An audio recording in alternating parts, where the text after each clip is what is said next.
Si tu fais de l'e-commerce, écoute bien. Aujourd'hui, tu ne vends pas un produit. Tu vends un produit qui est comparable.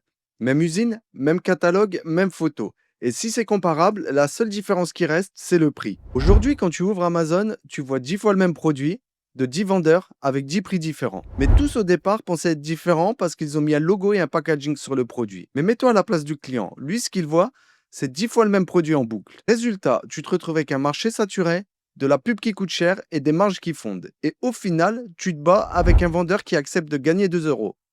Pendant un temps, les bundles ont marché. Tu as ajouté un accessoire, tu as ajouté un bonus, mais aujourd'hui, ça ne fait clairement plus vendre. Par contre, le mensonge qu'on te vend encore, c'est qu'il existe en Chine un produit gagnant prêt à vendre. Mais non, un produit gagnant, tu ne le trouves pas, tu le construis. Je passe beaucoup de temps dans les usines en Chine et ce que je vois souvent, c'est que deux marques ont sorti le même produit sur le papier. Même fonction, même objectif. Sauf que l'une a travaillé le produit et l'autre a acheté le produit catalogue. Une fois sur Amazon, ces deux produits ont l'air identiques au premier coup d'œil. Mais quand tu regardes vraiment, tu vois la différence. Un détail visible, une partie modifiée, une forme légèrement différente, un élément ajouté ou repensé. Donc même usage, mais plus le même objet. Parfois ça veut dire refaire une pièce, adapter un composant ou même refaire le moule.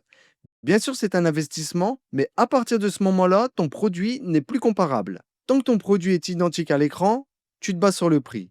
Le jour où il est différent en photo, en vidéo ou à l'usage perçu, là, la comparaison s'arrête. Parce qu'un client, lui, ne lit pas les specs. Il ne va pas décortiquer la fiche technique.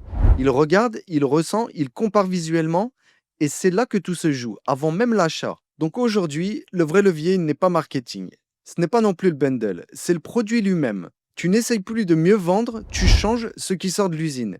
Et à partir du moment où tu modifies le produit avec ton empreinte, à ce moment-là, tu sors de la guerre des prix. Et autre chose que beaucoup ne comprennent pas, une usine préfère un client clair et régulier qu'un client qui négocie chaque centime et qui change d'avis. Elle cherche de la clarté, de la stabilité et quelqu'un qui sait ce qu'il veut. Parce que quand tu arrives avec un vrai choix de produit et une vraie idée, l'usine te parle autrement. Et à ce moment-là, tu peux vraiment faire évoluer ton produit. Donc pour 2026, tu as deux routes. Soit tu continues de vendre le même produit que tout le monde et tu acceptes la guerre des prix, soit tu assumes de modifier un produit, c'est plus long, plus cher, plus exigeant, mais c'est la seule sortie d'un marché saturé. Et ça ne se fait pas avec Alibaba, ça se fait directement dans l'usine. Si ton projet est sérieux, le lien est dans ma bio. Le reste, je le partage ici, directement sur le terrain.